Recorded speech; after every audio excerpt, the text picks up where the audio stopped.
A'udzubillahi minasyaitonirrajim. Bismillahirrahmanirrahim. Alhamdulillahi rabbil alamin, nahmaduhu wa nasta'inu wa nastaghfiruh. Wa na'udzu billahi min syururi anfusina wa min sayyiati a'malina. May yahdihillahu fala mudilla lahu wa man yudlil fala hadiya lahu. Asyhadu an la ilaha illallah wahdahu la syarika lahu wa asyhadu anna Muhammadan abduhu wa rasuluh.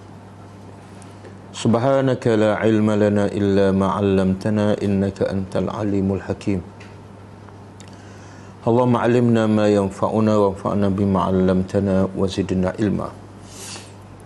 Allahumma ati anfusana taqwaha wa zakkiha anta khairu man zakkaha. Anta waliyuha wa maulaha. Rabbi yassir wa la tu'assir, Rabbi tammi bil khair, amma ba'du. InsyaAllah hari ini kita sambung tadabbur surah Al-A'raf ayat 103.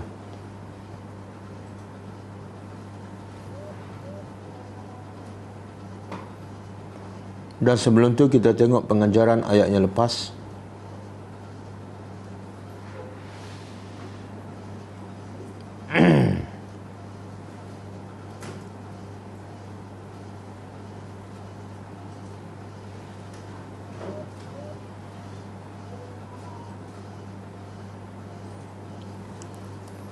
Ayat keberapa yang belum diberi pengajaran? 101. Okey, ayat 101. Pengajaran ayat 101. A'udzubillahi minasyaitonirrajim. Tilkal qura naqussu 'alaika min anba'iha wa laqad ja'atuhum rusuluhum bil bayyinat. Fama kanu liyu'minu bima kazzabu min qablu. Kadzalika yatba'ullahu 'ala qulubil kafirin. Demikian itulah negeri-negeri naqussu 'alaika yang kami ceritakan kepada engkau wahai Muhammad daripada berita-beritanya, dan pasti sesungguhnya telah datang kepada mereka penduduk negeri-negeri tersebut rasul-rasul mereka dengan membawa bayinat, keterangan bukti yang nyata. Tetapi fama kanu liyu'minu, akhirnya mereka tidak beriman dengan apa yang mereka dustakan sebelum ini.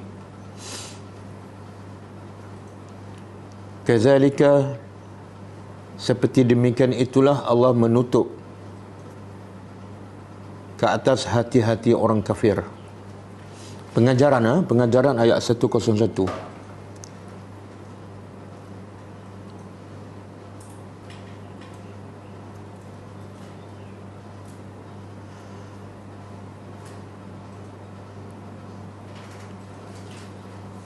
Allah menceritakan kisah-kisah umat dahulu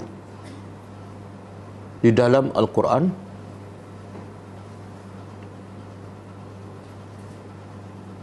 dengan tujuan utamanya ialah sebagai pengajaran dan peringatan kepada umat Nabi Muhammad sallallahu alaihi wasallam.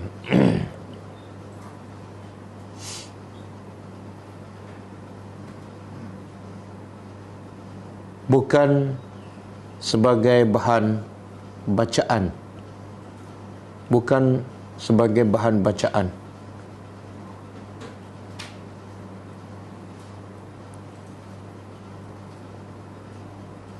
Yang kedua, hanya ulul albab sahaja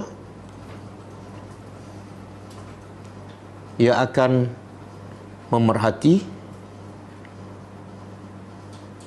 dan mengambil pengajaran daripada kisah-kisah umat terdahulu.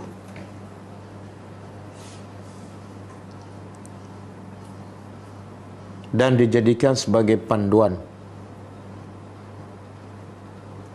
dalam kehidupan mereka.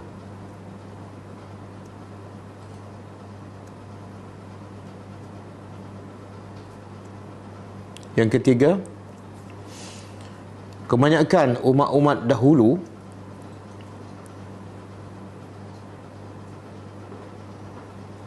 kufur dan menolak dakwah yang dibawa oleh rasul-rasul mereka.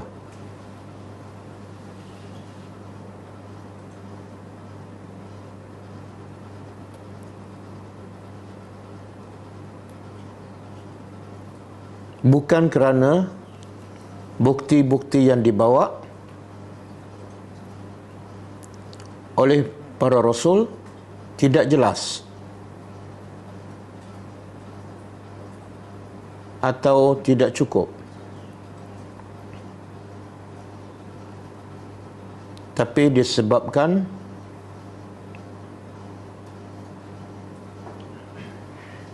kesombongan dan kedegilan dalam hati mereka.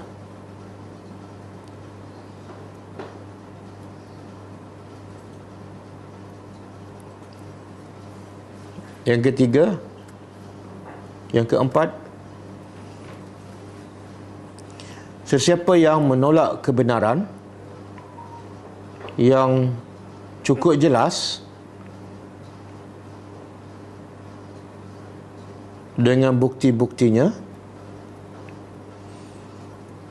maka Allah akan menutup pintu hati pintu hati mereka.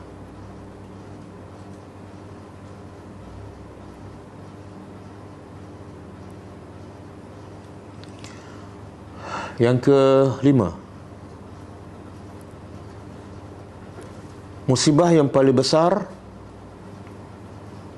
yang menimpa umat Nabi Muhammad sallallahu alaihi wasallam ialah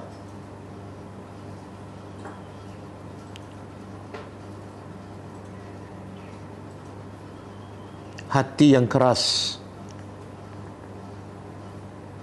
bahkan mati daripada mendengar dan menerima kebenaran.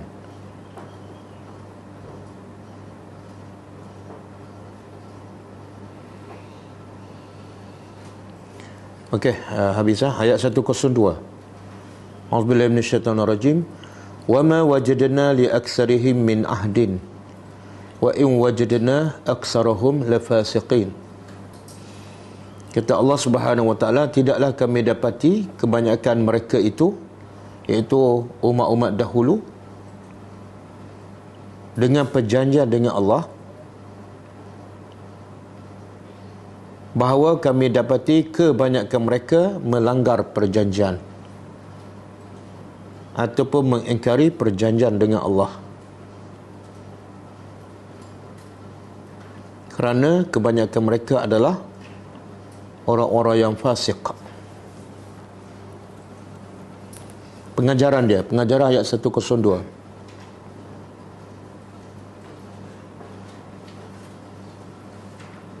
Kebanyakan manusia suka melanggar perjanjian dengan Allah.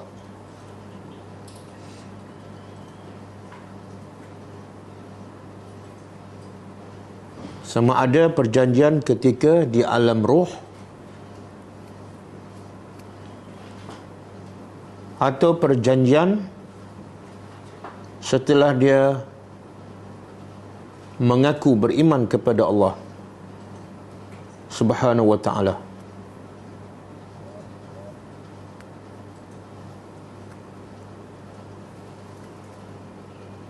Yang kedua, sesiapa sahaja yang melanggar perintah Allah dan Rasul, maka dia sebenarnya telah melanggar perjanjiannya dengan Allah.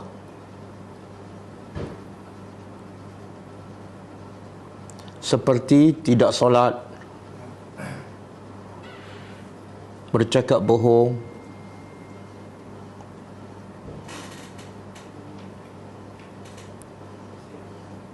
mengambil rasuah dan sebagainya.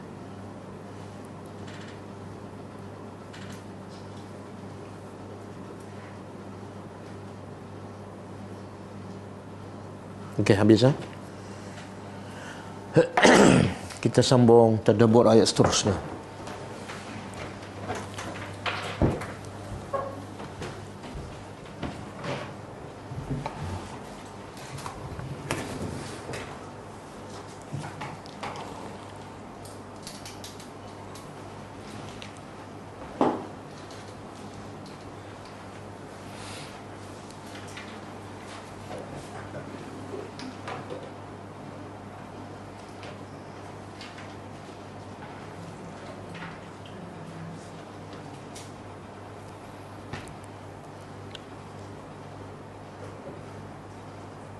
Okey.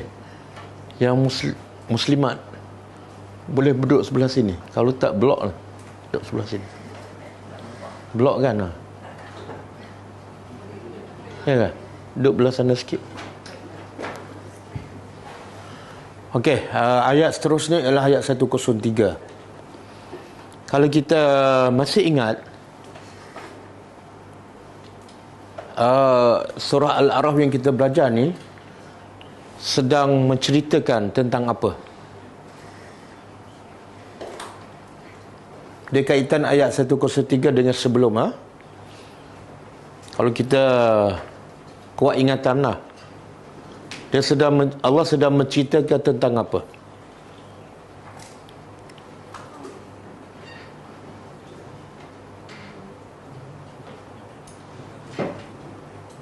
Saya ingat daripada ayat 30 ataupun 40 mula Allah cerita sampai ayat ni. Tak ingat cerita tentang apa? Allah sedang menceritakan ciri-ciri umat-umat terdahulu yang kufur kepada Allah dan Rasul mereka. Bermula daripada kaum yang pertama, kaum Nabi Nuh. Yang kedua, kaum Ad, yang nabinya Nabi Hud. Yang ketiga, kaum Samud, yang nabinya kaum Samud. Siapa nabinya? Saleh. Yang keempat, Lut, kaumnya kaum Nabi Lut lah. Yang kelima, Syuaib. Dan semua ni, para nabi ni yang dicerita sebelum ni adalah ikut turatan. Dan secara asasnya, masalah semua umat ni, semua kaum ni adalah syirik kepada Allah. Cuma ada perbezaan. Contoh kaum Nabi Lut, keutamanya, jenayah yang paling utama dilakukan oleh mereka ialah liwat. Kalau kaum Nabi Syuaib, perniagaan, mengurangkan timbangan. Jadi ini adalah kisah yang ke-6, kisah Nabi Musa AS. Jadi daripada sebelum awal surah Al-A'raf sampai sekarang ni, cerita pasal para Nabi dan umat mereka sendiri. Sebenarnya cerita apa tu? Bila Allah cerita tentang Nabi, tentang umat mereka, sebenarnya cerita tentang apa? Apa topiknya? Ayalah, topiknya apa dia? Iman dan kufur. Iman dan kufur. Ya, topiknya dakwah. Bila berlaku maksiat, bila berlaku kemungkaran, termasuklah kufur syirik, Allah hantar Rasul untuk betulkan akidah tu. Jadi kerja para Rasul berdakwah. Mana siapa yang mengaku dia adalah umat Nabi Muhammad, kerja utama Nabi Muhammad, bahkan kerja utama semua para Rasul, para Nabi ialah berdakwah. Kalau kamu mengaku umat Nabi Muhammad hanya berselawat, itu bukan umat Nabi Muhammad. Faham tak? Jadi kerja sebenar cerita Al-Quran, satu Al-Quran ni ialah cerita dakwah.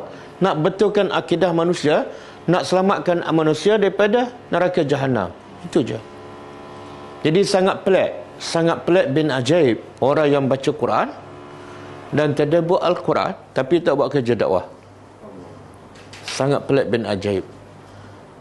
Saya macam ni lah analogi. Orang belajar matematik tapi tak pandai matematik.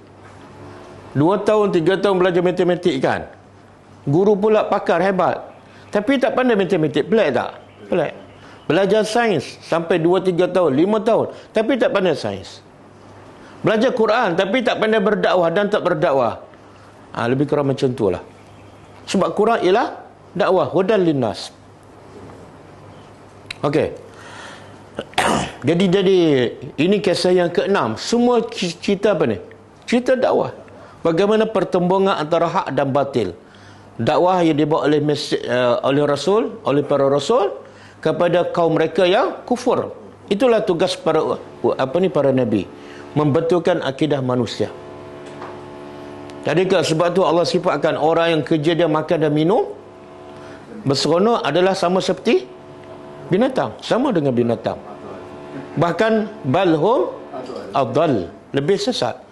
Kalau kerja makan, minum, seronok, berehat, berjalan, Allah kata sama dengan ulaika kal an'am balhum adall. Okey, Allah kata auzubillahi minasyaitonir rajim, summa kemudian ba'asna, kami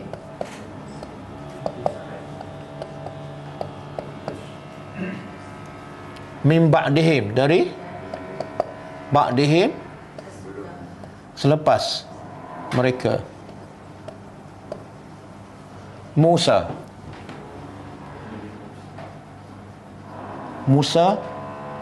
Nabi Musa alaihissalam.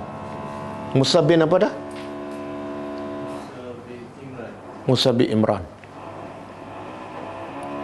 Maryam pun binti Imran kan? Maryam binti Imran kan? Adakah dua ni adik-beradik? Tak. Mana tahu tidak? Dia mana dulu? Maryam dulu ke Musa dulu? Musa dulu. Sebab Maryam ni mak siapa? Nabi Isa datang selepas Nabi Musa alaihissalam. Okey. Kalau kita perasan ayat sebelum ni, cerita pasal umat sebelum ni, Allah kata arsalna, kami utuskan. Tapi di sini Allah kata ba'asna. Nabi Nuh, Nabi Saleh, Nabi Hud, Nabi Shu'aib, Nabi Lut, Allah kata arsalna. Tapi bila Nabi Musa, Allah kata ba'asna. Ba'asna. Apa beza? Itu tadabbur tu. Bila Allah guna perkataan yang berbeza, tapi kalau terjemah Melayu jadi samalah. Kan kalau kita baca terjemahan macam sama je. Tak, berbeza. Arsalna, kami utuskan. Ba'asna ni dia biasa al-ba'su diguna untuk hari kebangkitan. Iaitu bila ditiup sangkakala yang kedua, manusia pun yub'asun, dibangkitkan. Jadi al-ba'su tu sebenar dibangkitkan daripada mati.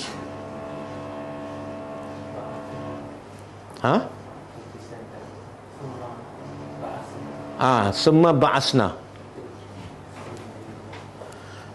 Jadi kenapa ketika Nabi Musa Allah guna perkataan ba'asna, yang biasa diguna untuk dibangkit daripada kematian? Kata ahli tafsir, sebab apa dia? Ada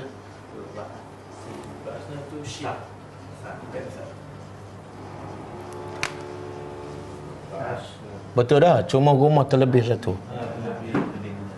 Shin pun bukan, Sa pun bukan. Kalau Shin rumah 3 kan.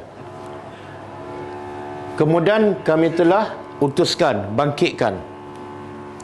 Jadi kata ahli tafsir, Allah menggunakan ba'asna untuk Musa sebab zaman Nabi Musa tu, kalau bermula daripada Nabi Nuh syirik kepada Allah, kemudian kaum Samud, kaum Ad, kemudian Lut lewatnya, kemudian kaum Shu'aib rusak dari segi ekonomi. Tapi zaman Nabi Musa, segala kemungkaran, segala kerosakan berkumpul semua. Dan seolah kemuncaknya apa dah? Firaun mengaku Tuhan. Sebelum tu tak ada seorang pun mengaku dia adalah Tuhan. Jadi bila sampai tahap mengaku Tuhan dan semua segala maksiat ada di zaman itu, seolah umat Nabi Musa dah mati hatinya. Bila dimati, Allah guna perkataan Fa'asna. Kami bangkitkan Nabi Musa untuk Nabi Musa bangkitkan hati-hati manusia yang telah mati. Boleh? Dan Allah guna juga di sini summa. Summa apa makna dia? Kemudian. Apa makna kemudian? Mana ada tempoh? Kalau sebelum kalau sebelum ni pasal Nabi Hud, Nabi Saleh, Allah guna waw je. Allah guna waw. Kan? Jadi ada pendapat mengatakan ini menunjukkan jarak antara Nabi Musa dengan sebelum tu ada jarak yang jauh. Bahkan sebelum kisah Nabi Musa, kisah apa? Nabi Shu'aib. Nabi Yusuf Allah tak cerita dalam surah ni. Nabi Shu'aib kan? Sebab tu ada pendapat mengatakan Nabi Shu'aib hidup berbeza dengan zaman Nabi Musa AS. Apa dalil? Summa. Lepas habis tempoh Nabi Shu'aib, lepas lama tu barulah datang Nabi Musa AS. Kan orang kita ada pendapat mengatakan Nabi Musa bila pergi ke satu tempat Madian, dia jumpa ada dua wanita sedang apa? Sedang nak bagi minum kepada binatang ternaknya. Tapi dia tak boleh bagi sebab semua lelaki. Mereka berdua perempuan. Jadi dia tunggu lelaki semua habis, barulah dia boleh bagi minum pada binatang ternak mereka. Tapi masa itu datang Nabi Musa kan? Nabi Musa tolong. Dan ada pendapat mengatakan dua wanita itu adalah anak kepada Nabi Shu'aib. Tapi pendapat itu tidak ada dalil. Bahkan kalau ikut ayat ni, Nabi Shu'aib hidup sebelum zaman Nabi Musa.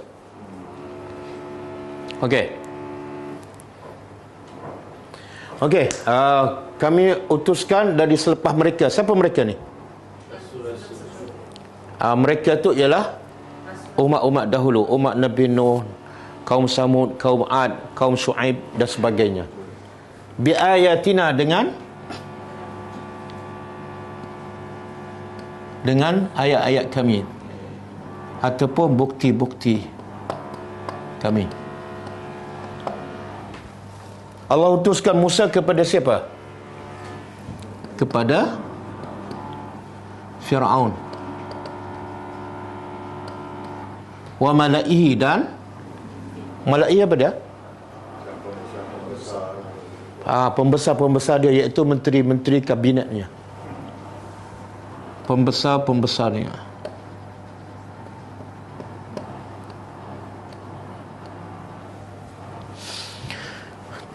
Tapi kita kena tengok tahu tak berapa banyak tempat Allah cerita kisah Nabi Musa dalam Al-Quran? Kisah Nabi apa yang paling banyak dicerita dalam Quran? Nabi Musa. Tahu tak berapa kali? Oh, tahu banyak je. 136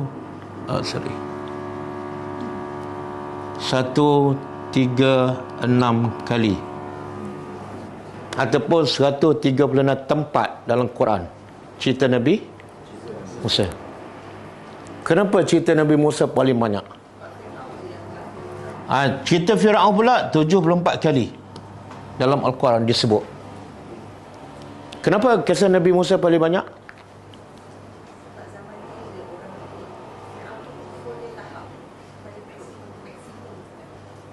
Ada pendapat mengatakan sebab kerja dakwah yang paling mencabar dan kemungkaran yang paling mencabar, yang paling dahsyat berlaku pada zaman Nabi Musa, sampai tahap Fir'aun mengaku Tuhan. Tetapi sebenarnya masalah besarnya masalah Fir'aun ke masalah Bani Israel?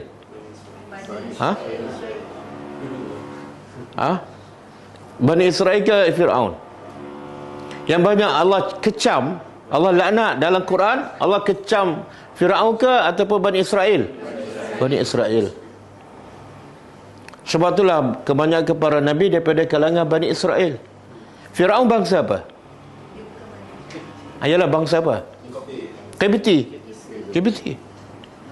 Tapi cerita dalam Quran kebanyakan cerita Bani Israel. Jadi siapa yang bermasalah besarnya? Firaun ke Bani Israel? Bani Israel. Sebab itulah ada pendapat mengatakan Nabi yang paling ramai daripada Bani Israel. Menunjukkan apa tu? Bila kaum tu sangat degil, sangat keras kepala, maka perlu dihantar Rasul lagi ramai. Macam anak kita kan, anak kita tuition ada 5 orang guru kan. Anak jiran kita tuition 1 guru je. Dia berbangga, tengok anak saya 5 orang guru. Tak, 5 orang guru menunjukkan apa? Anak kamu lembab. Orang yang hebat hanya perlu cukup satu guru. Okey, kita nak tengok latar belakang ni. Allah kata kami utuskan Musa kepada Firaun. Musa sebenarnya diutuskan kepada siapa? Setiap Nabi diutuskan pada kaum masing-masing, kecuali Nabi Muhammad. Nabi Muhammad diutuskan untuk semua kaum, semua bangsa sepanjang zaman. Tapi Nabi sebelum Nabi Muhammad diutuskan khusus pada kaum mereka sendiri. Betul? Tapi sekarang Allah utuskan Musa kepada siapa? Firaun. Firaun bukan bangsa Bani Israel. Firaun bangsa Kibti. Jadi soalannya, kenapa Musa pergi berdakwah pada Firaun? Firaun bukan Bani Israel.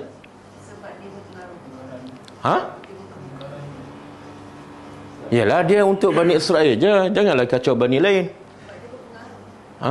Firaun ni dia seksa kaum dia. Firaun seksa kaum Bani Israel. Sekarang Musa diutuskan untuk Bani Israel. Bani Israel ketika itu di bawah siapa? Firaun. Jadi Musa tak boleh berdakwah pada kaum dia Bani Israel sebab dikekang, diseksa, bahkan anak lelaki dibunuh oleh Firaun. Sebab itulah Allah utuskan Musa pergi jumpa Firaun, minta Firaun bebaskan Bani Israel, baru kamu boleh berdakwah. Faham? Itu satu pendapat lah. Pendapat yang kedua, betul Nabi Musa diutus pada kaumnya Bani Israel. Tetapi itu secara umum. Bila ada kaum yang lain ketika itu, di tempat itu, maka kewajipan itu merangkumi semua sekali. Kan? Contohlah kita diutuskan untuk berdakwah pada orang Melayu. Tiba-tiba ada orang Cina. Kita nak kata apa? Sorry, saya untuk orang Melayu je. Tak. Okey, latar belakang ni sebelum Allah utus Musa kepada Firaun, latar belakang dia. Kita kena faham supaya apa? Supaya kita rasa betapa besar dan beratnya tanggungjawab Musa nak pergi jumpa Firaun. Mula-mula Musa ketika baby kan. Masa tu Firaun keluar arahan mana-mana anak lelaki Bani Israel yang lahir akan dibunuh. Dan ada pendapat dia gilir, setahun bunuh, setahun tak bunuh. Kebetulan Nabi Harun dilahirkan pada tahun yang tak dibunuh. Selamat Nabi Harun.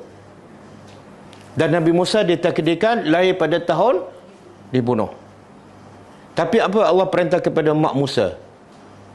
Yang ketika itu Firaun akan bunuh mana-mana anak lelaki Bani Israel yang baru lahir. Apa Allah perintah pada mak Musa? Hanyutkan Musa ke sungai. Dan sungai itu akan jumpa apa? Sebab Firaun istana dia tepi sungai. Sungai apa ni? Sungai Nil. Cuba bayangkan perasaan seorang ibu yang takut anak dia dibunuh, tiba-tiba Allah perintah pula pergi hantar hanyut, dan kemungkinan besar akan jumpa Firaun. Mana Firaun dengan tentera dia tak payah cari, datang depan istana. Macam mana perasaan ibu? Tengok Allah nak uji akidah. Allah nak uji mak Musa, kamu beriman kepada Allah ataupun beriman kepada manusia. Kalau kamu beriman pada Allah, sami'na wa ata'na, pejam mata lepas. Kan?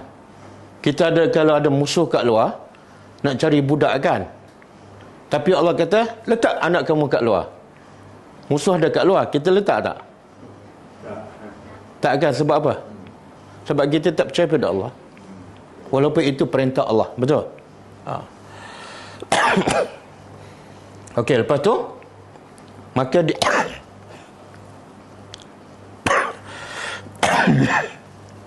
Musa dipungut oleh Asyah, isteri Firaun. Kata Asyah kepada suaminya, jangan bunuh. Semoga budak ni boleh jadi qurratu ain, penyejuk hati kita. Memang betul Musa menjadi penyejuk hati Asyah. Ataupun paling kurang menjadi anak kita. Tanpa mereka sedar, Allah sebut dalam Quran, Musa tu bagi Asyah qurratu ain, tapi bagi Firaun musuh.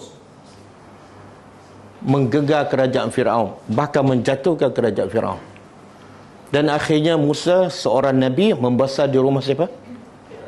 Firaun. Siapa bagi makan pada Musa?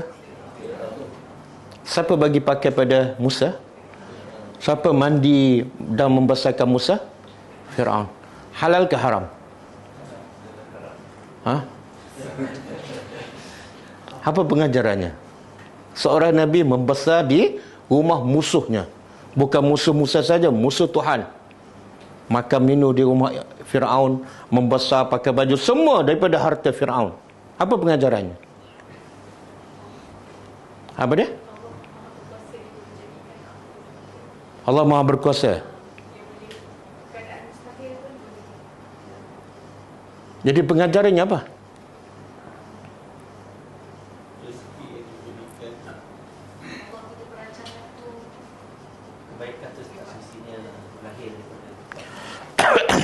Ada satu hadis, kadang-kadang satu hadis maksud hadis ni Nabi kata, kadang-kadang Allah bawa kebaikan melalui seorang yang fajir, yang jahat.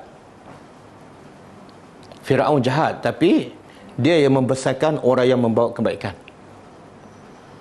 Nabi boleh bebas berdakwah di Mekah sebab siapa? Kafir ke Muslim? Kafir. Kerana perlindungan bapa sejaga dia yang kafir itulah Nabi bebas berdakwah di Mekah. Orang lain kena tangkap, kena seksa, bahkan kena bunuh. Nabi tak boleh disentuh sebab pakciknya yang kafir. Jadi kita kadang-kadang kena berfikiran positif. Bukan semua orang kafir kita kena tolak dan kena lawan. Tak, kadang-kadang orang kafir itu ada nilai kebaikannya. Okey. Dan juga nak bagi tahu, dalam rumah orang kafir yang paling jahat yang mengaku Tuhan, keluar orang beriman. Siapa?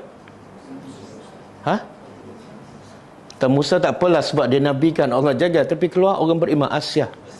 Kerana Musa duduk dalam istana lah, Asyah isteri ketua negara beriman kepada Allah. Okey. Lepas tu bila Musa besar, disebut dalam Quran Musa bunuh. Ada seorang Kipti dengan Bani Israel bergaduh. Musa pun bagi satu penumbuk, mati. Musa ni penumbuk dia kuat, dia tak niat nak bunuh pun, tapi mati. Bila mati dia takut, bila takut dia lari, kan? Khaifan mutaraqiban, Allah sebut dalam Quran. Dia lari dan dia pergi ke mana?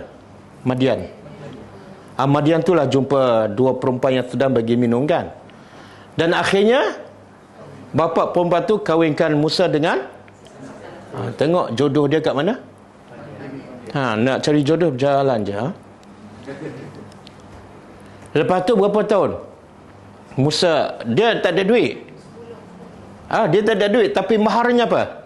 Berkhidmat dengan bapa perempuan tu. Sama ada 8 tahun ataupun 10 tahun.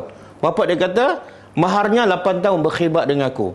Kalau kamu nak tambah cukup 10 tahun, itu terserah pada kamu. Jadi berapa tahun Musa dekat situ?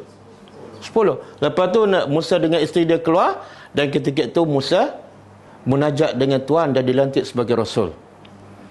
Bila dilantik sebagai Rasul, Allah bagi mukjizat. Tongkat bertukar jadi ali dan tangan bertukar bila keluar daripada poket bercahaya. Lepas tu Allah perintah Musa pergi jumpa Firaun. Musa kata apa? Wahai Tuhan, aku takut mereka akan bunuh aku sebab aku telah bunuh seorang daripada bangsa Kipti. Dalam keadaan Musa lari daripada Firaun, takut dibunuh, tiba-tiba Allah kata, pergi jumpa Firaun dan pergi berdakwah. Cuba bayangkan perasaan. Kita yang tak ada kes apa-apa pun tak pergi berdakwah, kan? Kenapa tak pergi berdakwah? Ada kes ke? Ada orang nak bunuh kamu ke? Tak ada. Tak cukup ilmu. Dah 5 tahun kan mengaji kan? Jadi saya nak kita gambarkan, bayangkan bagaimana Allah perintah Musa pergi berdakwah dalam keadaan dia melakukan kesalahan, dan dalam keadaan dia takut kerajaan Firaun berjatuhkan hukuman qisas padanya sebab dia telah membunuh. Allah kata pergi. Cuma Musa kata apa? Lidah aku ni tak fasih, bagilah pembantu pada aku. Maka Allah bagi Harun, Nabi Harun AS.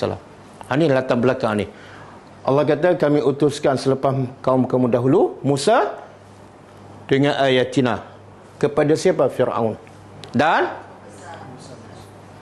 Musa nak berdakwah ni dalam keadaan dia bersalah, berdakwah kepada siapa ni? Ketua negara. Firaun ni ketua negara ni. Paling-paling kurang pergilah berdakwah dulu dengan JKK kan, ketua bahagian dulu kan. Ini terus pergi pada ketua negara, presiden negara dan para menteri ni. Kita jiran sebelah tak pergi lagi kan, nak pergi dakwah menteri jauh lah.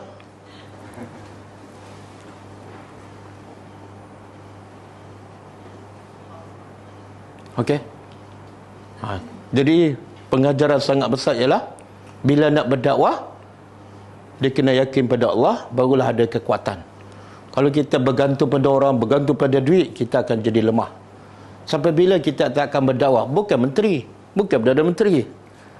Kadang-kadang sepupu kita pun penakut. Dah 5 tahun nak cakap tak cakap. Kadang-kadang jiran kita, kadang-kadang kawan sepejabat tak cakap-cakap pun. Sebab apa? Keyakinan kita kepada Allah nipis. Kita lebih takut orang kata, lebih takut orang pulau, lebih takut bergaduh kan. Kita tak takut dosa tak menyampaikan. Okey, fazalamu kesudahannya apa? Lalu zalamu, mereka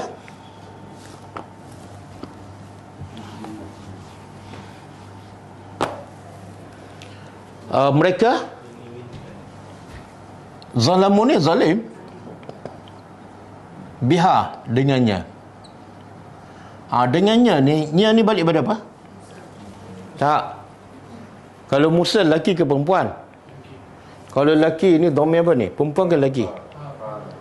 Perempuan. Kalau Musa bihi. Jadi perempuan. Balik kepada apa? Tak, kalau kaum pun bihim. Mereka ramai.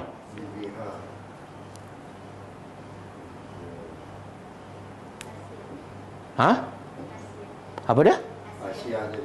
Asia. Tak, cerita Asia tak ada dalam ayat ni. Cepat. Ayat. Ini mu'annas kan?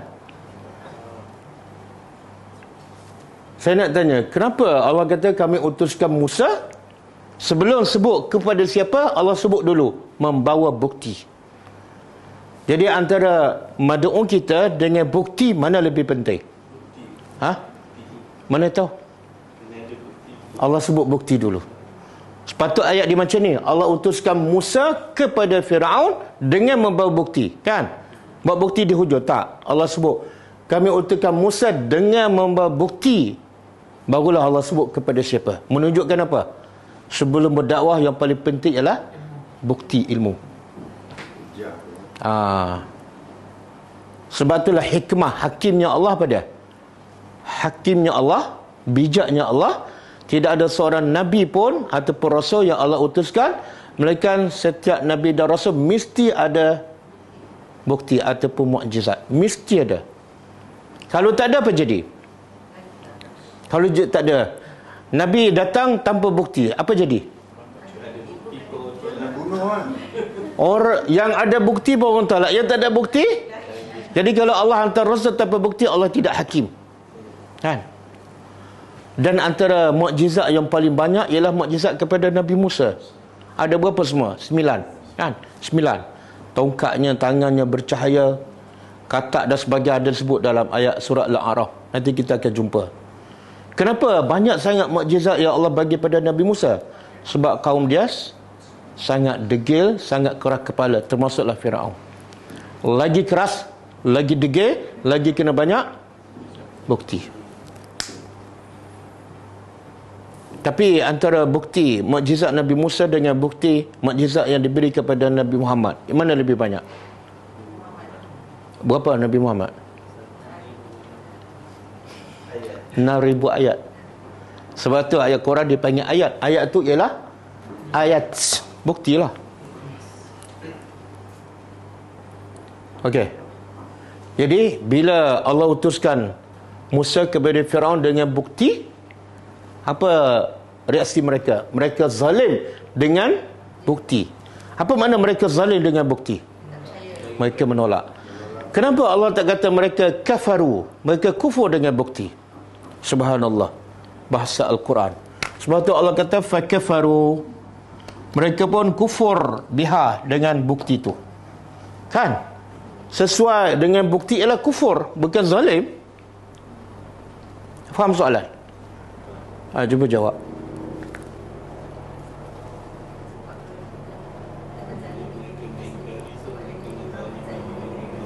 Apa dia?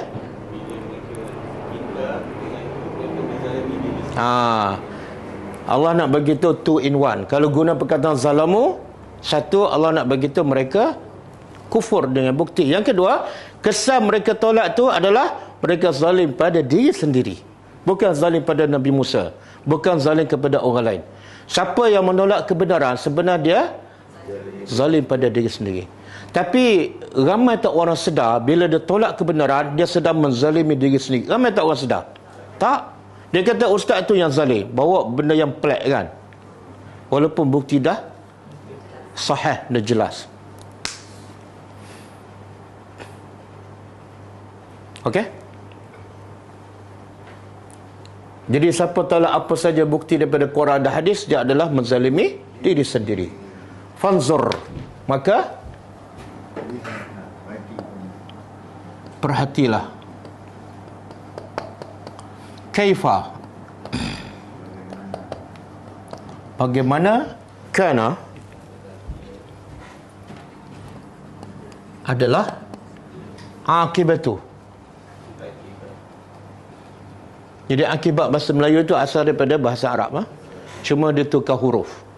Bahasa Arab qaf, bila dimelayukan jadi kaf, K kan.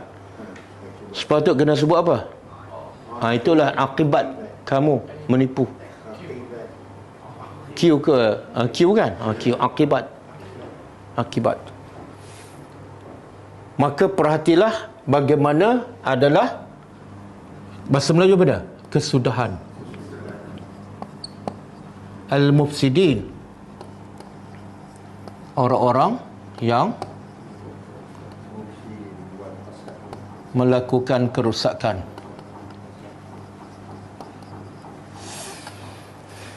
Sekarang Allah perintah pada siapa? Fanzur. Itu fi'il amar. Fanzur. Allah perintah pada siapa? Asalnya tak. Ayat ni turun pada siapa ni? Ayat ni turun pada Nabi Musa ke pada Nabi Muhammad? Nabi Muhammad. Jadi perintah pertama fanzur tu kepada Nabi.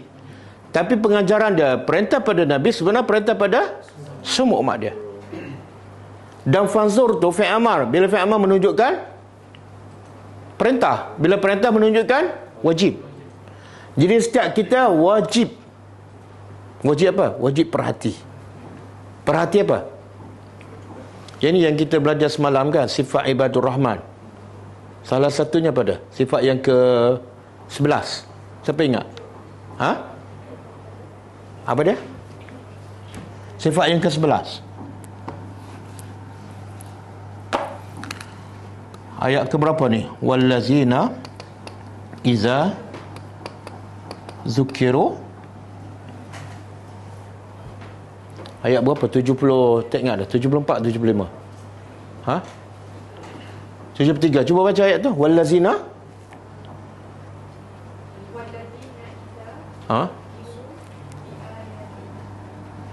biayati biayati rabbihim lam yakhirru alaiha summan. Summan wa umyanan. Tengok sifat ibadur rahman. Sebenarnya sifat ibadur rahman adalah hasil kerja dakwah Nabi 23 tahun. Inilah hasilnya. Nabi berjaya melahirkan orang yang mempunyai ciri-ciri ni. Salah satunya apa dia? Iaitu orang-orang yang iza zukiru, apabila diperingatkan, dibacakan dengan ayat Tuhan mereka. Ini salah satu ayat. Apa sikap ibadur rahman? Lam yakhiru, mereka tidak tunduk di atas ayat yang dibaca itu dalam keadaan seperti orang pekak. Summan, pekak. Wa umyanan, buta. Apa yang Allah nak beritahu ni? Sifat ibadur rahman bila dengar ayat-ayat Allah, dia tak sama dengan orang pekak. Orang pekak bila dengar ayat Allah apa? Dia tak faham kan?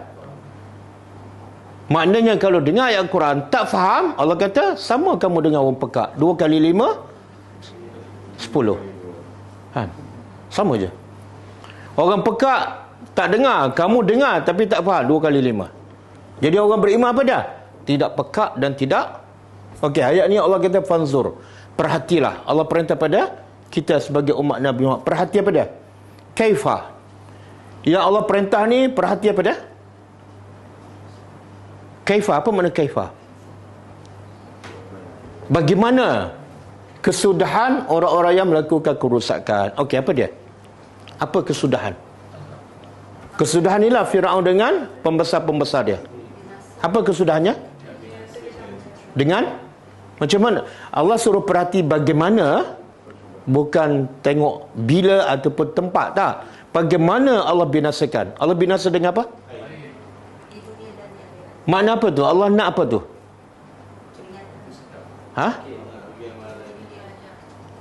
Kenapa Allah binasakan Firaun ni terkenal dengan apa? Kerajaan yang besar, yang kukuh. Wa Fir'auna zil autad, tentera yang ramai ratus ribu. Dan dia berbangga dengan sungai depan istana dia. Jadi kalau ikut logiknya, Allah nak hancurkan Firaun, kerajaan dia, semua tentera, logiknya Allah perlu satu pasukan tentera yang hebat juga, logiknya kan. Tapi Allah hanya hancur dengan air. Air lembut tak? Lembut je. Tapi semua Firaun dengan semua bala tentera dia mati lemas, satu pun tak selamat. Jadi takutlah pada azab Allah yang bila Allah nak azabkan kaum yang hebat, hanya perlukan air sahaja. Kita boleh tak nak matikan orang dengan air? Boleh? Datang kita pula lemaskan, nak berlawan dengan dia kan? Tak, itu dia tak panggil matikan, beracun. Kadang-kadang tak mati. Orang Yahudi racun tak pada Nabi, tapi tak mati. Jadi yang mematikan Allah. Kita hanya usaha untuk mematikan, tapi kita tak boleh mematikan. Okey. Di sini Allah kata apa? Kesudahan orang-orang yang melakukan kerosakan. Firaun pengikut dia kan. Sekarang apa kerosakan yang dilakukan oleh Firaun dan pengikut dia? Sehingga Allah lemaskan dalam air. Apa dia kerosakannya? Kerosakan yang paling utama, yang paling asal ialah kerosakan akidah, syirik, kufur kepada Allah. Dan selain pada itu, segala maksiatlah. Zalim, bunuh anak lelaki Bani Israel, jadikan perempuan itu sebagai hamba mereka. Semua itu adalah mufsidin. Ataupun lebih tepat dipanggil apa ni? Makhluk perusak. Makhluk perusak lebih bahaya daripada makhluk perusak daripada kalangan manusia. Lebih bahaya daripada serangga. Serangga dirosakkan apa? Tumbuhan je. Kalau anak-anak dirosakkan rumah. Tapi kalau makhluk manusia ni, makhluk perusak, dirosakkan apa? Akidah dan akhlak, menyebabkan manusia masuk dalam neraka.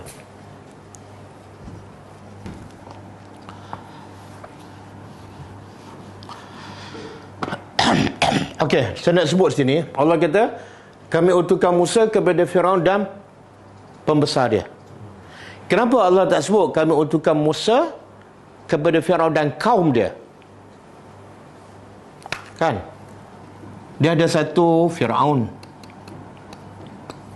Yang kedua pembesar. Yang ketiga kaum dia lah, rakyat dia. Jadi kenapa Allah tak sebut kami utuskan Musa juga kepada kaum? Sebab dakwah Musa ni sebenar untuk dua golongan sahaja, adanya pembesar ataupun untuk semua kaum Firaun juga. Untuk semua kan? Kenapa tak sebut kaum? Sebab kaum dia ditindas kan? Ha? Kaum dia yang ditindas. Dua itu yang merasakan. Kaum dia ditindas. Sebenarnya kaum ni sebenar dia ikut ni je. Kalau Firaun beriman, yang bawah ni beriman tak? Beriman. Kalau Perdana Menteri tukar parti, pengikut dia tukar parti tak? Tukar. Dia ikut je orang bawah ni. Jadi sebab itulah bila berdakwah kepada pembesar tukar akidah, yang bawah ikut je. Sebab yang bawah ni, inilah kelebihan Firaun dan pemimpin dulu, kini dan selamanya. Apa kelebihannya? Buka surah Az-Zukhruf ayat 54.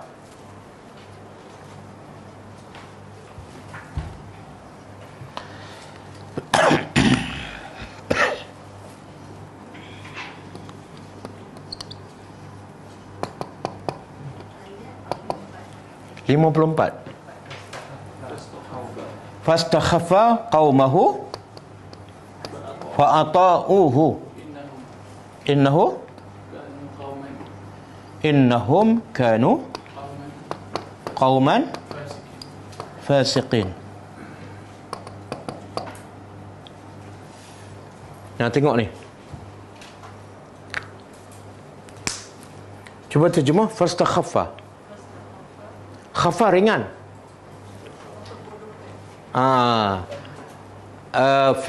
Fir'aun meringankan akal. Akal siapa? Kaum dia. Memperbodohkan kaum dia. Fa'ata'u, lalu kaum dia taat. Ni kerja Fir'aun apa dah? Memperbodohkan kaum, maka kaum dia ata'uhu, mentaati Fir'aun. Sebab apa? Mudah sangat taat pada Fir'aun walaupun terang-terang salah. Innahum kanu qauman fasiqin. Sebab kaum dia adalah kaum yang fasik. Kalau kita perhati macam mana cara Firaun memperbodohkan kaum dia, tahu tak?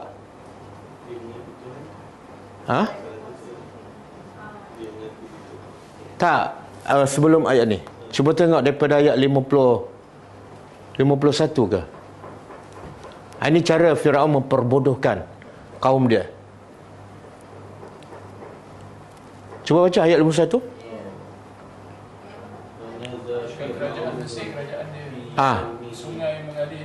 Pertama dia kata apa kata Firaun pada kaum dia. Ini proses nak memperbodohkan rakyat.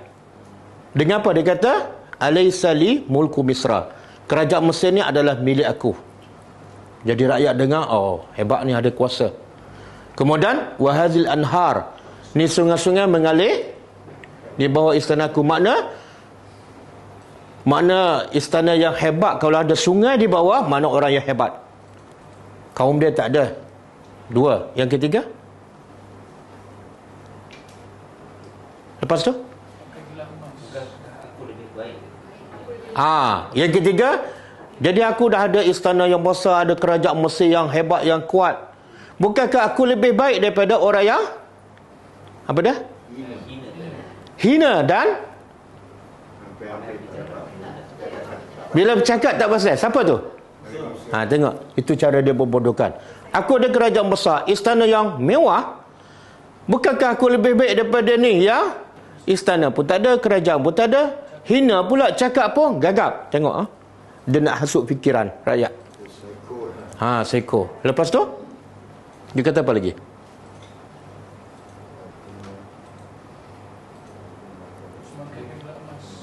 Ya, kemudian dia hasut lagi rakyat dia. Dia kata apa? Dia kalau nak jadi pemimpin, sebab raja-raja dahulu biasa ada gelang. Lambang kehebatan raja ialah dia pakai gelang. Tapi Musa konon nak bagi tahu dia pemimpin. Tapi satu gelang pun tak ada. Bawa tongkatnya. Bawa tongkat aja. Selekeh aja. Tengok tu fastakhaffa. Lepas tu dia kata kalau Musa ni hebat sangat, bagilah gelang, pakailah gelang macam raja-raja lain. Malaikat tidak mengiringinya. Yang kedua dia kata kalau Musa ni betul Nabi, pasti ada malaikat yang menyokong, yang membantunya. Tapi tak ada pun. Lepas tu Allah simpulkan ayat ni kan. Dengan cara itu Firaun memperbodohkan kaum dia. Betul juga. Takkanlah aku nak pilih pemimpin yang gagap, yang miskin, yang tak ada apa, gelang pun tak ada, kan? Betul tak? Betul? Sekarang taktik yang sama diguna tak oleh pemimpin yang ada sekarang? Ini ada harta banyak, ada syarikat yang besar. Yang ni orang kampung ustaz selekeh pula. Nak pilih yang mana? Nak pilih yang mana? Cakaplah zalim ke, rasuah ke, cakaplah. Rakyat tak akan terima. Sebab rakyat nak makan. Betul? Aku nak makan ni. Kalau pilih orang macam ni, nak makan apa? Nampak tak? Jadi pemimpin yang ada sekarang di satu dunia ikut langkah, jejak langkah Firaun. Saya tak tahu, dia terdebur secara tak langsung lah. Sebab itulah ayat ni Allah kata kami utus pada Musa dengan Firaun dan pemimpin, cukup. Sebab kaum ni akan ikut bila Firaun betul. Kalau Firaun beriman, kaum tak ada masalah.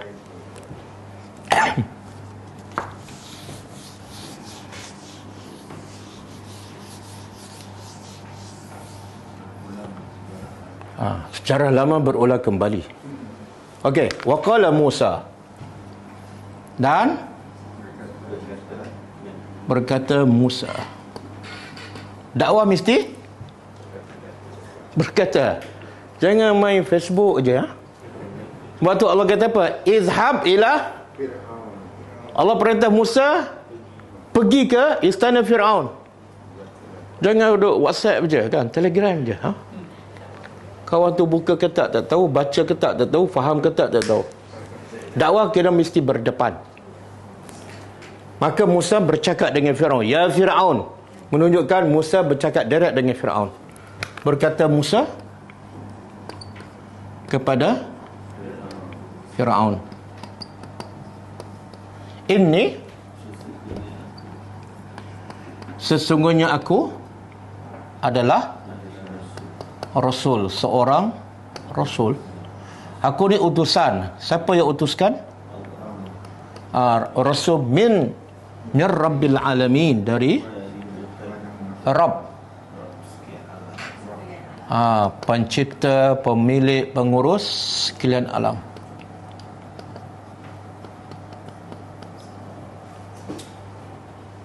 Dalam keadaan dia buat salah, dalam keadaan Firaun mengaku dia Tuhan, tiba-tiba Allah suruh Musa cakap pada Firaun. Apa dia? Aku utusan daripada Tuhan persekalian alam. Bila sebut sekalian alam, masuk tak Firaun kat sini? Makna secara tak langsung Musa begitu apa? Kamu bukan Tuhan. Kamu adalah hamba. Tuhan sebenar ialah ni, Rabb. Masuk tak pembesar-pembesar dia? Mesej sampai. Sebab tu bila Musa bagi tahu aku adalah utusan daripada Rabbil Alamin, Tuhan aku adalah Rabbul Alamin, maka Firaun tanya Musa, wa ma Rabbul Alamin? Cuba buka surah Asy-Syu'ara ayat 23.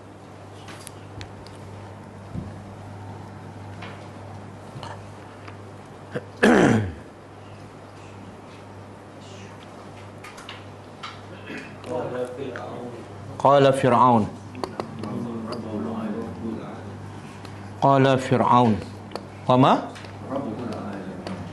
wa ma Rabbul Alamin. Surah Asy-Syu'ara ayat 23. Bila Musa kata dia adalah daripada Tuhan Rabbul Alamin, maka Fir'aun tanyalah, siapa tu Rabbul Alamin? Sebab dalam kepala dia, dialah, akulah Rabbukumul A'la. Tiba-tiba ada lagi Rabbul Alamin, siapa? Apa jawapan Musa? Qala Rabbu as-samawat wal ard wa ma bainahuma in kuntum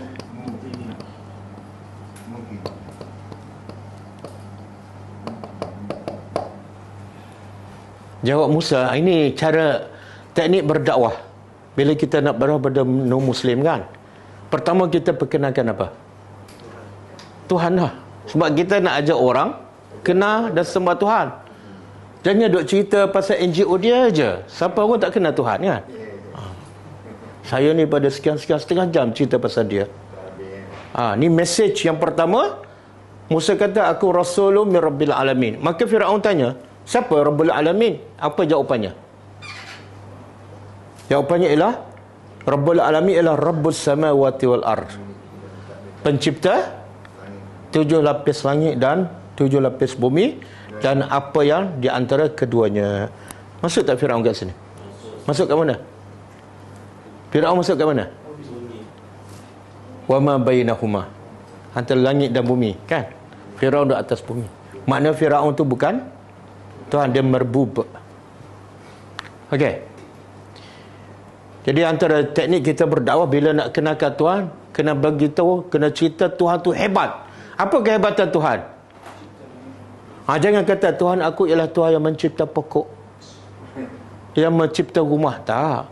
Makhluk yang paling hebat, yang paling besar ialah langit. Jadi logik tak aku sembah Tuhan yang hebat? Logik lah. Dan masa ni Firaun boleh dakwa tak? Aku juga cipta langit dan bumi. Boleh tak? Tak ada satu pun manusia daripada zaman Nabi Adam sampai kiamat, tak ada seorang pun mengaku dia mencipta langit dan bumi. Tak ada. Hatta Firaun sendiri pun. Sebab itulah bila Musa menang sihir, Firaun kejar tak Musa? Kejar tak? Logik tak Tuhan kejar makhluk? Dah kamu Tuhan kenapa kejar, kan? In kuntum mukinin. Okey, lepas tu Allah kata apa? Ayat ni. Qala liman haulahu. Kata Firaun, bila ini jawapan Nabi Musa, Firaun dah mula tergugat. Dia pun balik kepada orang sekeliling dia, menteri-menteri dia. Dia kata apa? Kamu dengar tak? Ala tastami'un? Kamu dengar tak apa Musa cakap ni? Makna Firaun nak bagi kita apa? Ini dah akidah sesat ni, mazhab baru ni, yang tak pernah kita dengar.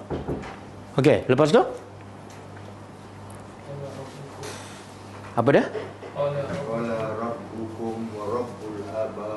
Musa jawab lagi, qala rabbukum. Musa kata, Tuhan kamu dan Tuhan bapa nenek moyang kamu.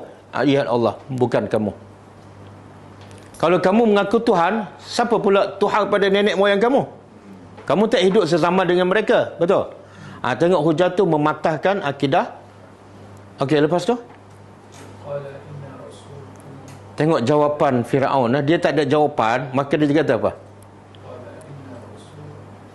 Kata Firaun kepada Musa, Rasul yang Tuhan utuskan ni ialah gila. Mana akhirnya dia tuduh. Dia bila tak ada hujah, dia suka melabel gila. Bila dah mati hujah kan. Kenapa dia kata Musa gila? Dan kita kena tahu kenapa dia pilih perkataan gila.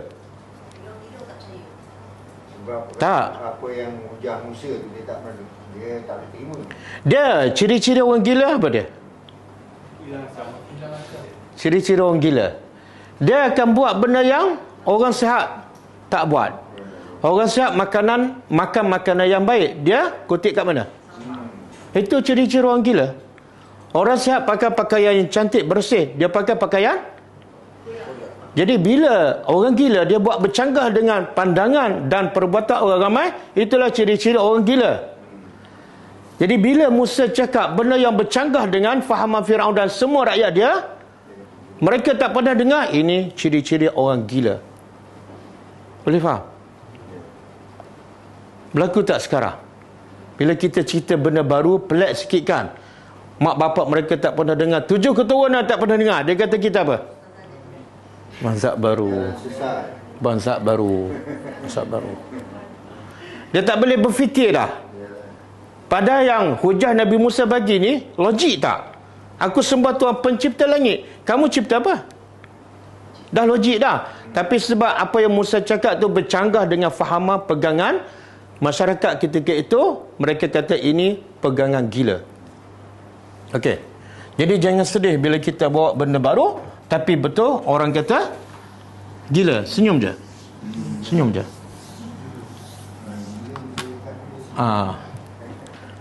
Lebih baik orang kata kita gila sebab kita bawa kebenaran daripada orang kata kita baik tapi bawa kebatilan. Okey, kemudian hakikun. Hakikun apa dah? Wajib. Dia terjemah apa tu? Wajib ataupun aula.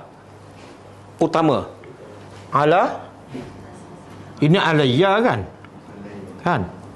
Betul? Alayya kan? Wajib ke atasku alla aqul, bahawa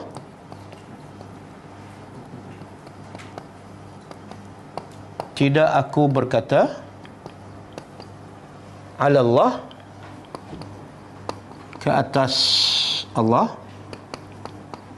illa al-haq, kecuali yang benar. Apa maksud ayat ni? Ini bahagian kedua. Pertama Musa kata inni rasulun min rabbil alamin. Yang kedua kata Musa pada Firaun, wajib ke atas aku mesti bercakap yang benar saja kepada tentang Tuhan. Sebab aku utusan daripada Tuhan. Mana boleh aku bercakap bohong tentang Tuhan. Jadi yang kedua, Nabi Musa nak begitu, sifat Nabi ialah tak pernah berbohong, apatah lagi pasal Tuhan. Kemudian kata Musa, qad ji'tukum, sesungguhnya ji'tukum, aku telah datang kepada kamu. Apa dia? Bibayyinatin, dengan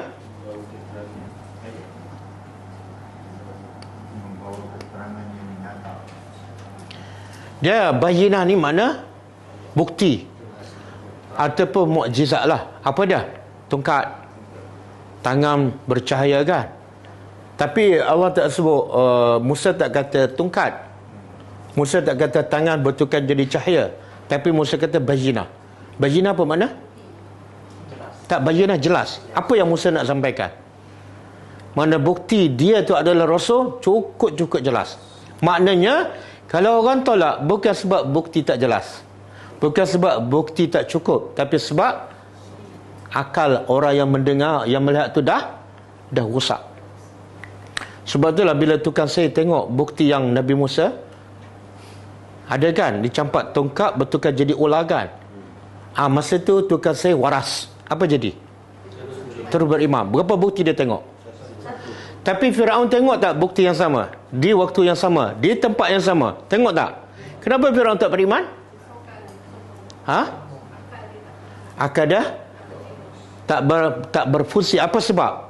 Antara sebab akan menjadi rusak sebab apa? Sombong. Apa sebab dia sombong? Apa sebab Firaun sombong?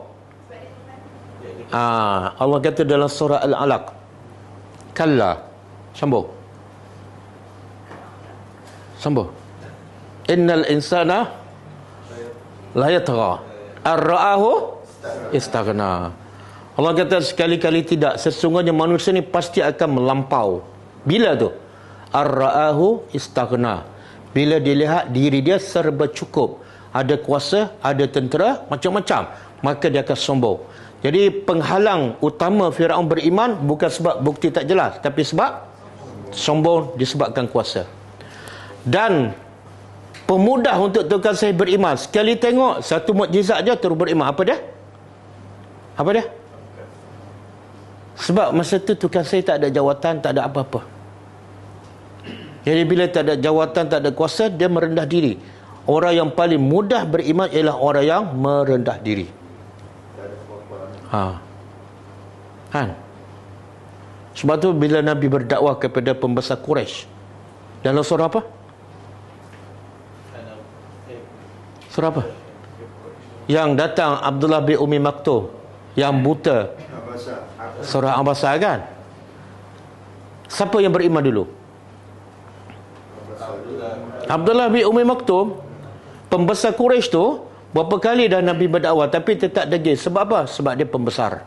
Sebab dia ada kuasa. Abdullah bin Umi Maktum mudah sangat beriman. Sebab apa? Sebab dia orang miskin, tak ada kuasa, tak ada kepentingan peribadi. Buta pula. Sebab itulah orang yang miskin, orang yang tak ada kepentingan lebih mudah untuk menerima hidayat daripada orang yang ada kuasa ataupun pengaruh. Jadi jangan cari kuasa. Bayyinah dengan keterangan min rabbikum, dari pencipta kamu. Satu lagi message dakwah Nabi Musa. Aku datang kepada kamu dengan membawa bukti, bukan tangan kosong. Kemudian bukti pula daripada siapa? Tuhan siapa? Message yang kedua, sebenarnya kamu bukan Tuhan. Tuhan kamu ialah ni yang bagi bukti pada aku. Kamu tak boleh bagi bukti. Boleh tak Firaun campak tongkat bertukar jadi ular? Boleh tak tukang sihir Firaun campak tongkat jadi ular? Boleh? Tak boleh. Jadi bukan Tuhan lah. Yang aku ni Musa bila campak tongkat betul-betul bertukar jadi ular tak? Bukti cukup jelas. Fa'arsil, maka apa dia arsil? Lepaskan ataupun bebaskan ma'i, bersamaku, Bani Israel. Kenapa dia suruh? Kenapa Musa, antara mesej dakwah Musa ialah supaya Firaun bebaskan Bani Israel. Jangan bunuh, jangan jadikan mereka hamba. Kenapa? Dia nak berdakwah pada kaum Bani Israel. Itu menunjukkan apa ni? Nabi Musa dan juga semua para Nabi sangat rahmat kepada umat manusia. Tolonglah lepas mereka supaya aku dapat dakwah dan mereka menjadi hamba Allah yang beriman. Okey? Boleh? Jadi ambil pengajaran. Jangan kita dengar je kisah para Nabi, kisah umat dahulu, tapi lepas balik kita tak buat apa-apa. Termenung je kan. Nak masak apa petang ni?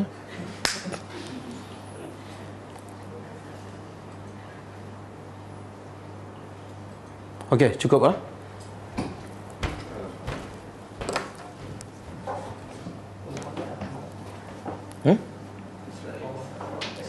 tak payah terjemah. Kalau terjemah pun sama je.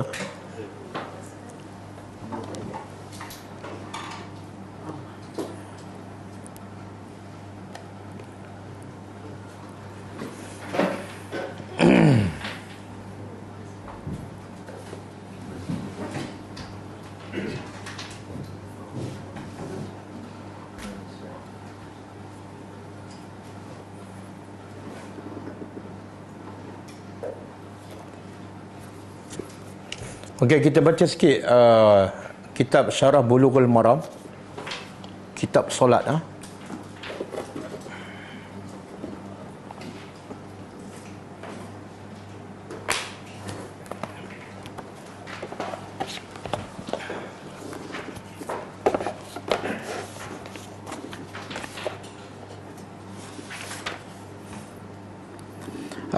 Rasanya kita sampai hadis yang ke 199, hadis ke 200, iaitu Nabi solat dalam keadaan menggendong, mendukung cucunya Umamah binti Zainab daripada awal solat sampai akhir solat. Kan? Itu kita dah belajar. Sekarang hadis 201. Jadi sebagai peringatan untuk hadis yang lepas, kita baca sikit pengajaran hadis yang lepas. Pertama, Diharuskan pergerakan yang sedikit dalam solat sekiranya perlu untuk sambil solat dukung anak ke cucu ke, kalau tak ada orang lain jaga, diharuskan kita bergerak. Cuma kena pastikan anak ataupun cucu tu dalam keadaan bersih. Yang kedua, harus menyentuh dan mendukung kanak-kanak semasa solat sekiranya diyakini suci daripada najis. Yang ketiga, sifat tawaduk dan penyayang Rasulullah terhadap kanak-kanak. Sayangnya Rasulullah, dia pemimpin negara, ketua negara, presiden, tapi salat dukung cucu. Ada tak ketua negara salat Jumaat jadi imam dukung cucu? Ada kan? Kadang-kadang muka pun tak nampak. Yang keempat, kanak-kanak diharuskan memasuki masjid dengan menjaga adab-adab masjid agar tidak mengganggu orang salat. Diharuskan, tak boleh diharang. Dia macam Turki kan, semua masjid di Turki tak ada langsung kawasan kanak-kanak. Kanak-kanak bebas nak duduk saf pertama sebelah bapa dia, bebas, tak ada langsung, tak dilarang. Berbeza di Malaysia. Malaysia ada dua kawasan, kawasan orang tua, yang kedua kawasan kanak-kanak. Yang kelima, agama Islam ialah agama yang mudah dan fleksibel. Okey, hadis yang ke-201. Siapa yang ada buku boleh buka muka surat 113. Qala al-musannif rahimahullah wa an Abi Hurairah radhiyallahu ta'ala anhu qala Rasulullah SAW uqtulu al-aswadaini fi salati al-hayyatu wal-aqrab. Hadis sahih diriwayat oleh Abu Daud, At-Tirmizi, Nasa'i, Ibnu Majah, Ibnu Hibban, Ibnu Khuzaimah dan Al-Hakim. Maksud dia, daripada Abu Hurairah radhiyallahu anhu katanya Rasulullah SAW bersabda, bunuhlah dua binatang hitam dalam solat, iaitu ular dan kalajengking. Nabi sebut warna hitam kan, bukan mesti kalajengking warna hitam baru bunuh. Tak. Dalam bahasa Arab dia panggil apa? Babut taghlib. Kebiasaannya dua jenis binatang ni warna hitam, ular dan kalajengking. Tapi kalau ada ketika warna kuning, bunuh juga. Nabi kata apa? Bunuh ketika dalam solat, bukan bunuh selepas solat. Kalau bunuh selepas solat, tak payah cerita, Nabi tak perlu hadis pun. Betul tak? Sebab kita biasa tak bunuh ular di luar solat. Perlu tak hadis Nabi cakap jumpa ular bunuh? Tak perlu. Pernah dengar tak boleh bunuh ular ketika solat? Mulalah nak rasa ni mazhab baru ni. Fastakhaffa qaumahu. Ini bahaya bila kita belajar fiqh tak bersumberkan daripada hadis Nabi. Akhirnya bila kita dengar hadis Nabi, kita rasa pelik. Padahal yang tak ada dalil itulah yang pelik. Betul? Yang kita belajar banyak tak ada dalil, kita tak rasa pelik. Yang ni hadis sahih, peliknya. Padahal Nabi cakap. Tak pernah dengar. Pasal tak pernah dengar. Pasal apa tak pernah dengar? Tak belajar. Pasal apa tak belajar?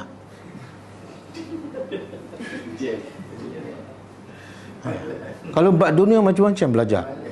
Kan? Okey. Kosakata al-aswadaini, dua jenis binatang yang berwarna hitam, iaitu dua jenis binatang yang kebiasaannya berwarna hitam, kebiasaannya. Terdapat juga yang berwarna selain hitam, iaitu ular dan jengking. Sebenarnya bukan dua binatang ni sahaja. Sebenarnya maksud ialah apa-apa saja binatang yang berbahaya dan warna apapun. Nanti kita sebut kenapa kena bunuh. Al-hayyah, ular, sejenis binatang berbisa. Wal-aqrab, kalajengking. Okey. Fiqhul hadis. Hadis ini menjelaskan hukum membunuh binatang ketika sedang solat. Melalui hadis ini Rasulullah SAW memerintahkan supaya membunuh dua jenis binatang yang berwarna hitam, iaitu ular dan kalajengking. Baginda SAW menyifatkan kedua-dua jenis binatang berbisa itu dengan warna hitam, walau bagaimanapun bukanlah secara mutlak. Hal ini disebabkan kalajengking biasanya warna hitam, manakala ular pula terdiri daripada pelbagai warna. Sebaliknya, ia termasuk dalam bab kebiasaan, iaitu kalajengking kebiasaannya warna hitam, walaupun ular kebiasaannya tidak berwarna hitam. Ia meliputi semua jenis ular dan kalajengking. Hadis ini dijadikan hujah oleh sebahagian ulama yang mengharuskan pergerakan yang tiada kaitan dengan solat, tetapi darurah. Kenapa kena bunuh? Sebab darurah. Sekalipun banyak pergerakan dan ia tidak membatalkan solat. Perbuatan seumpama ini dikategorikan sebagai perbuatan harus, bukannya wajib. Bukan wajib bunuh, harus. Walaupun mahupun sunat, dia harus sahaja. Hal ini disebabkan keselamatan diri yang merupakan salah satu maqasid syariah. Dia ada, dalam Islam ada 5 maqasid yang wajib kita jaga, kan? Apa dia? Nyawa. Nyawa. Yang kedua, akal. Jangan minum arak sampai mabuk. Yang ketiga, agama. Yang keempat, maruah kita. Yang kelima, harta. 5 benda ni wajib kita jaga, kan? Hal ini disebabkan ia mempunyai keperluan dan kemaslahatan demi menjaga nyawa dan keselamatan diri yang merupakan salah satu maqasid syariah. Namun, pergerakan membunuh binatang dalam solat bukanlah secara mutlak, tetapi ada batasannya yang boleh ditentukan oleh uruf ataupun adat. Sekiranya pergerakan tersebut sampai ke tahap melampau sehingga menggambarkan seolah ia bukan berada dalam situasi solat, maka solat tersebut terbatal. Kan? Sampai dia ular kat bawah, kan? Tapi dia nak bunuh, dia pergi naik atas dulu, ambil kayu, cari dalam bil, itu dah terbatal lah. Kalau ular duduk sebelah, ada kayu sebelah dia, dia ambil kayu, dibunuh, kan? Pukul. Misalnya, sebelum membunuh binatang tersebut, dia terpaksa keluar daripada masjid bagi mendapatkan senjata yang akan digunakan untuk membunuh binatang tersebut yang sudah pasti memerlukan pergerakan yang banyak. Itu tak boleh. Maka pergerakan tersebut boleh membatalkan solat. Sebaliknya, sekiranya dengan mendapatkan apa saja alat ataupun senjata yang ada dalam masjid untuk membunuhnya, maka dia masih dianggap pergerakan yang harus dan tidak membatalkan solat. Selain itu, ulama juga membuat analogi kepada 2 binatang tersebut, iaitu seperti setiap binatang berbisa yang boleh mengancam nyawa dan keselamatan seseorang, maka harus membunuhnya sama ada dalam solat ataupun apatah lagi di luar solat. Contoh, kita jumpa lipan. Lipan bukan ular dan bukan kala jengking. Boleh tak kita bunuh ketika tengah solat? Okey, soalannya kenapa? Kenapa dibenarkan bunuh? Kenapa dia disuruh bunuh ketika dalam solat? Kenapa Nabi tak kata tunggu habis solat baru bunuh?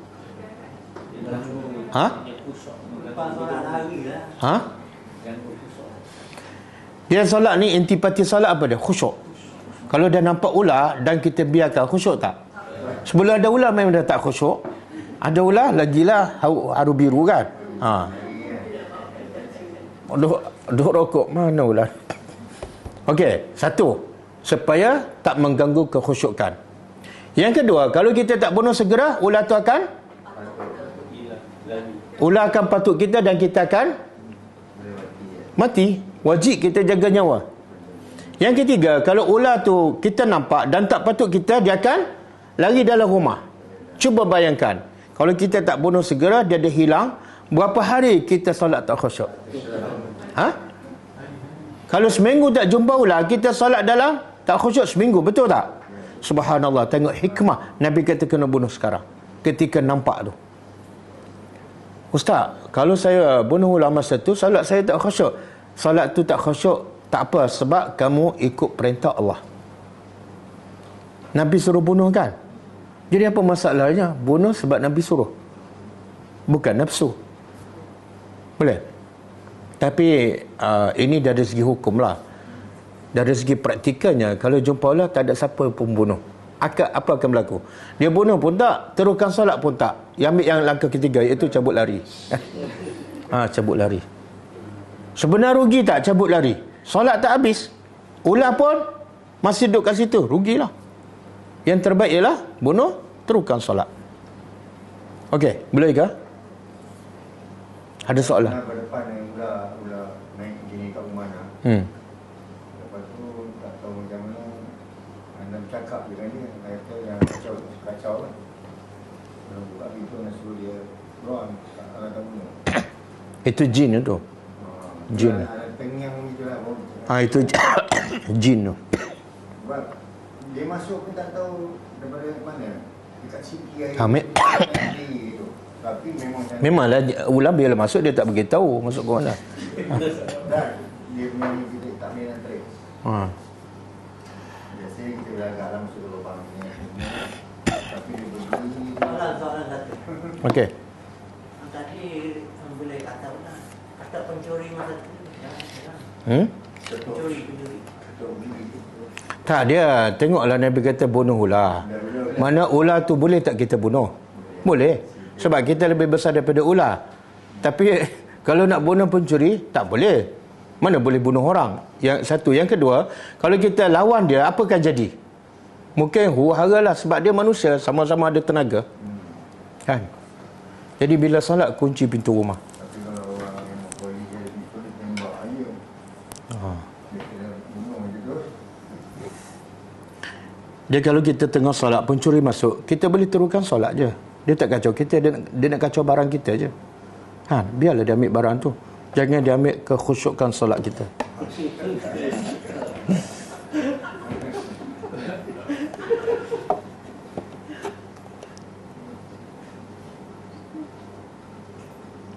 Okey, saya nak elan sikit. Kelas ni ditaja oleh Syarikat tapi tak ada kaitan lah. Sebab kita innamal mu'minuna ikhwatun, orang beriman adalah bersaudara.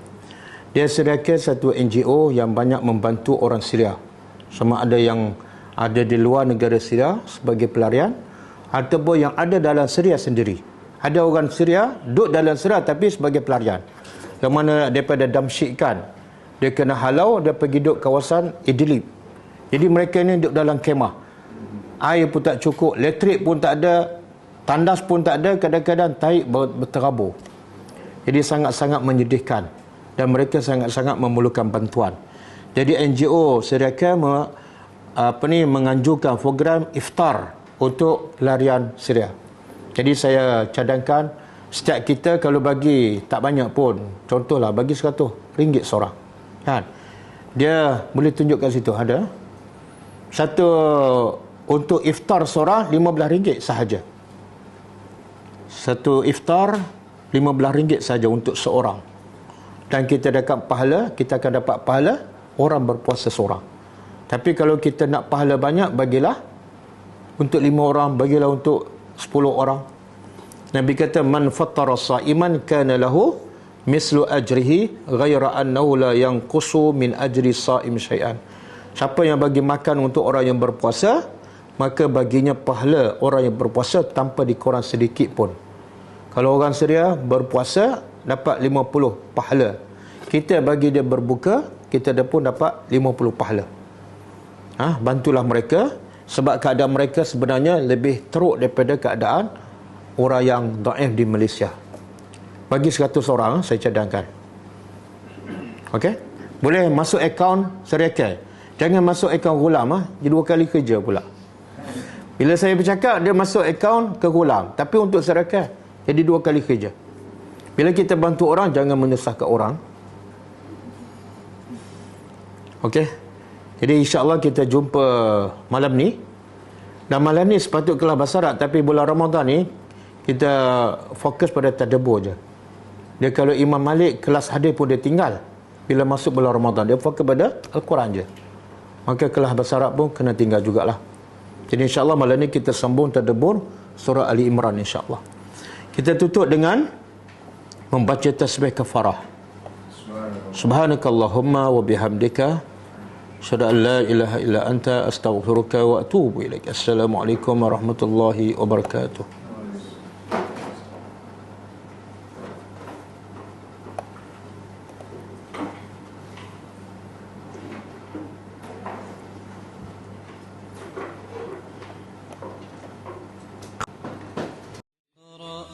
كتاب الله ترق جنانه وتنى العظيم